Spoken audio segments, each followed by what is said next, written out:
ऊंचे ते ऊंचा भगवान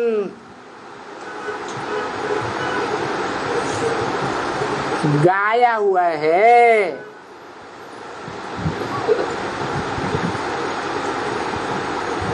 परंतु वो जब तक प्रैक्टिकल साकार रूप धारण न करे तब तक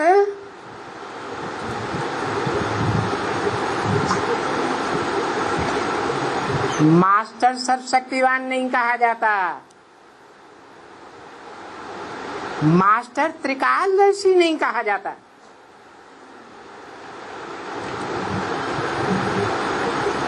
जिस परम ब्रह्म में प्रवेश करता है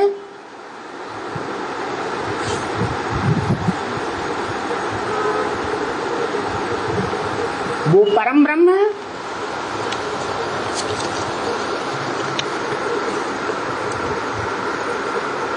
परम पुरुष के मुकाबले शिव के मुकाबले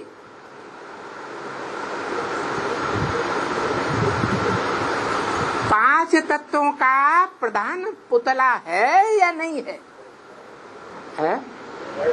इस षष्ठी रूपी रंगमंच पर वो पांच तत्वों का प्रथम और प्रधान पुतला है। इसलिए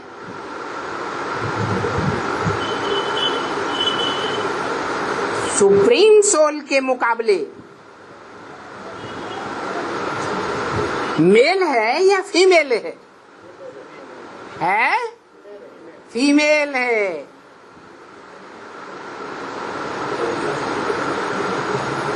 परंतु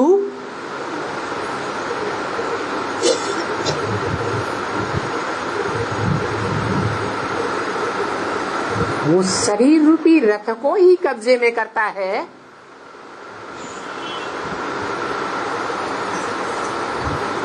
या परम ब्रह्म की आत्मा को भी कब्जे में करता है? दोनों को कब्जे में करता है।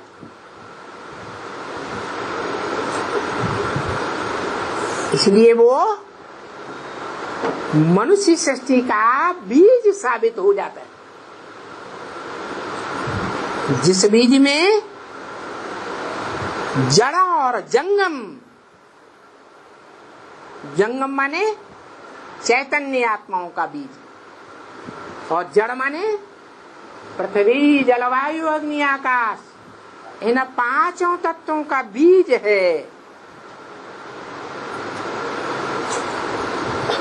सारी मनुष्य सृष्टि का बीज।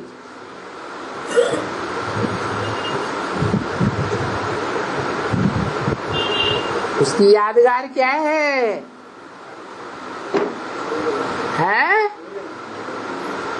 जिसके लिए गीता में बोला है अव्यक्त मूर्तिना। ये सारा संसार उस अव्यक्त मूर्ति से ही निकलता है,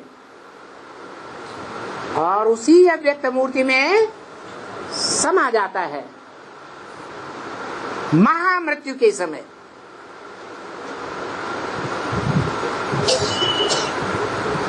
इसलिए इस सारे संसार में वो एक ही सत्य है। आत्मलोक में तो सभी आत्माएं सत्य हैं, और जो सत्य होता है वो अविनाशी भी होता है। लेकिन इस संसार में, इस सृष्टि रूपी रंगमंच पर सत्य एक होगा या सत्य अनेक होंगे? 100% एक ही सत्य है। इसलिए कहते हैं God is truth, truth is God, God is one, तो ट्रुथ इज वन।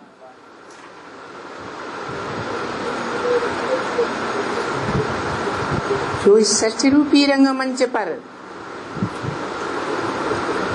सत्य है वो सदा काल होगा या कभी होगा कभी नहीं होगा। इसीलिए गीता में बोला है ना सतो विद्यते भावो ना भावो विद्यते सतः। इस दुनिया में सत्य का कभी अभाव नहीं हो सकता। महामृत्यु के समय भी अभाव नहीं हो सकता। क्यों? क्योंकि वो कालों का काल है, महाकाल है, जिसको कोई काल खा नहीं सकता। सारी दुनिया को वो खाएगा, लेकिन उसको कोई भी नहीं खा सकेगा।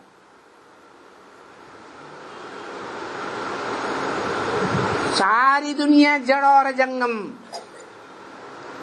उसके बुद्धि रूपी पेट में समा जाती है। इसलिए वही मन बुद्धि रूपी पेट है मनुष्य सृष्टि में एक